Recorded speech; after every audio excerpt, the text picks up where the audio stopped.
दोस्तों हिमालय की सर्द हवाओं में एक ऐसी चीज का वजूद बताया जाता है जो आपके होश उड़ा देगी। बर्फीली पहाड़ियों में एक ऐसी चीज का वजूद बताया जाता है जो ना इंसान है ना जानवर, एक मॉन्स्टरस क्रीचर जिसे हम यति के नाम से जानते हैं।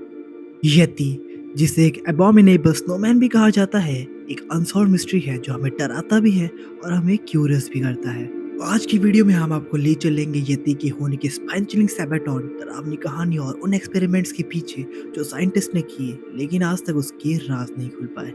तो स्क्रीन से चिपक के बैठ जाइए और अपने हेडफोन्स लगा लीजिए क्योंकि आज की ये जर्नी आपकी रातों की नींदें उड़ाने वाली है।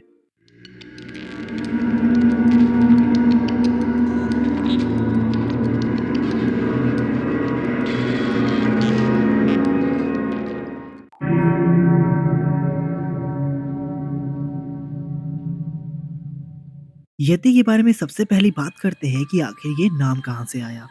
दोस्तों एक्चुअली ये यति वर्ड तिब्बतियन लैंग्वेज के शब्द ये ते से निकला है। इसका मतलब है डैट थिंग। तिब्बतियन और नेपाल के लोगों का मानना था कि यति एक राक्षस है जो पहाड़ों में रहता है और इंसानों के आसपास मंडराता है। दोस्तों आपको ये जान के हैरानी होगी कि यति के बारे में हिमालयन फोकलोर में हजारों सालों से मेंशन है।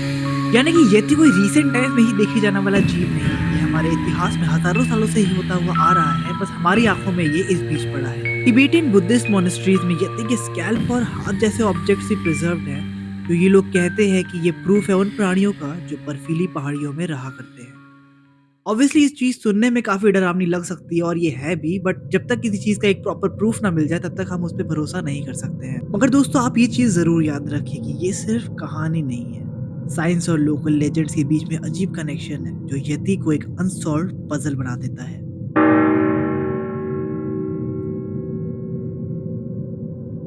दोस्तों अब बात करते हैं उन लोगों की जो इंटरनेट पे ये कहते हैं कि उनका लिटरली यति से सामना हुआ है। सबसे पहले बात कर लेते हैं हम चार्ल्स हॉवर्ड की, जो एक ब्रिटिश माउंटेनियर थे और उन्होंने माउंट एवरेस्ट के पास एक अजीब सा इंसिडेंट रिपोर्ट किया। उसने बर्फ पर 22 इंच बड़े फुटप्रिंट्स देखे जो किसी भी नोन स्पीशीज से तो मैच बिल्कुल नहीं करते। इन फुटप्रिंट्स का पैटर्न इतना यूनिक था कि उन्होंने इसे अबॉर्नेमेबल स्नोमैन का नाम दे दिया। ऑफ कोर्स बर्फ पर इतने बड़े-बड़े फुटप्रिंट्स देखना कोई नेचुरल बात तो बिल्कुल नहीं थी, क्योंकि नेचुरली कोई भी बर्फ पे इतना बड़ा प्राणी तो नहीं होगा, ज़्यादा से ज़्यादा एक पोलर बेयर होगा और उसके भी फुटप्रिंट्स इतने बड़े नहीं हो सकते थे। तो इसी इंसिडेंट के बाद से यति के पहाड़ों में होने की कहानियां अब सिर्फ कहानियां नहीं रही थी। एक और टेरिफाइंग इंसिडेंट हुआ 1951 में जब एरिक शिप्टन, एक और ब्रिटिश माउंटेनियर, ने हिमालय की बर्फीली पहाड़ियों में फुटप्रिंट्स के हाई रेजोल्यूशन फोटोज लिए। ये फुटप्रिंट्स सच में इतने बड़े थे कि साइंटिस्ट को भी मानना पड़ गया कि ये फुटप्रिंट्स किसी नॉर्मल प्राणी के नहीं बल्कि एक बहुत ही बड़े जानवर के हैं। और इसके बाद 1970 में माउंटेनियर डॉन विलियम्स कहते हैं कि उन्होंने अपने टेंट के बाहर एक शैडो देखी थी जो किसी इंसान से तो काफी बड़ी थी। उस रात उसने एक प्राणी को अपने आसपास चलते हुए देखा और सुना। विलियम्स का कहना था कि यति की आवाज इतनी डरावनी है कि वो जिंदगी भर उस आवाज को नहीं भूल पाए।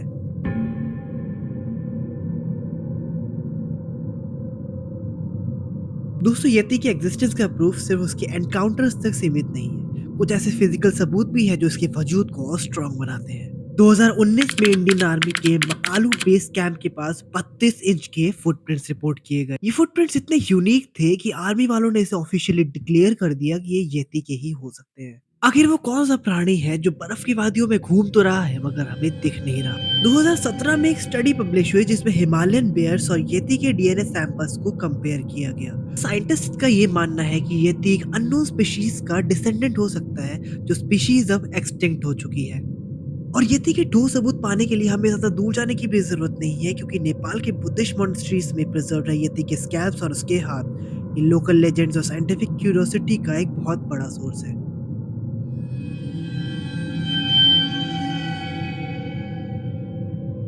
दोस्तों अब सवाल ये उठता है कि ये यति आखिर है क्या।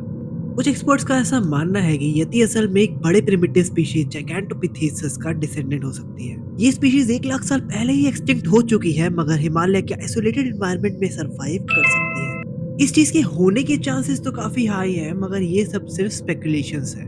असल बात क्या है कोई नहीं जानता। कुछ कंस्पिरेसी थ्योरिस्ट्स का मानना है कि यति एक एलियन स्पीशीज है जो हिमालय जैसी आइसोलेटेड जगह पे छुपी हुई है। इस थ्योरी का ऐसा कोई पक्का प्रूफ तो नहीं मिला है, लेकिन लोगों का मानना है कि इस यति का बिहेवियर काफी एक्स्ट्रा टेरेस्ट्रियल है। दोस्तों यहाँ पे जितने भी येती के साइटिंग्स रिकॉर्ड किए गए हैं उसका एक रीजन हो सकता है मिथ या हेलुसिनेशन। येती की कुछ साइटिंग्स असल में एल्टीट्यूड सिकनेस और हेलुसिनेशन का रिजल्ट भी हो सकता है। बर्फ और एक्सट्रीम कोल्ड का एनवायरनमेंट इंसानों के ब्रेन पर अजीब सा इफेक्ट डाल सकता है, जिसकी वजह से कोई नॉर्मल सी चीज, कोई पोल या फिर कोई नॉर्मल सा भालू या इंसान भी येती जैसा लग सकता है। बट अगेन, बीइंग ह्यूमंस, हम सिर्फ स्पेकुलेशंस लगा सकते हैं। असल में क्या हुआ है ये तभी पता चलेगा जब हमारे पास एक ठोस सबूत होगा।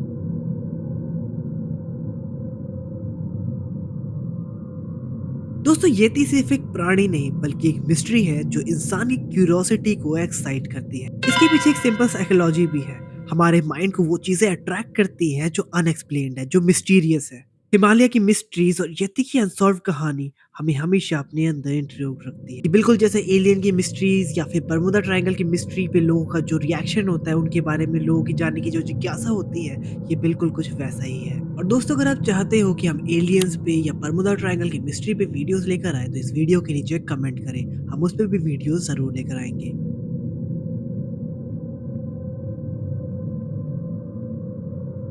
तो दोस्तों अगर इस वीडियो को कंक्लूड किया जाए तो हम कह सकते हैं कि ये थी एक अनसॉल्व्ड मिस्ट्री है जो साइंस और लोकल लेजेंड्स के बीच में अटका हुआ है।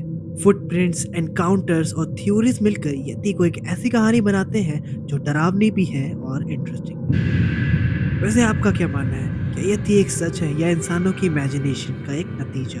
अपने थॉट्स हमें कमेंट्स में शेयर करें। तो दोस्तों ये तो थी यति की मिस्ट्री, मगर क्या आपने कभी वैम्पायर और वेयरवुल्फ के बारे में सुना है? ऑफ कोर्स सुना होगा।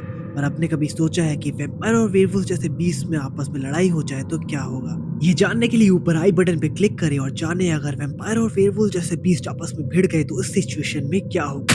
आखिर कौन जीतेगा ये जंग? और अगर आपको ये वीडियो पसंद आई हो तो इस वीडियो को लाइक और शेयर करें। मैं हूं अभिषेक और आप देख रहे हैं द मिस्ट्री वर्ल्ड। मिलते हैं अगले एपिसोड में एक और स्पाइन चिलिंग मिस्ट्री के साथ।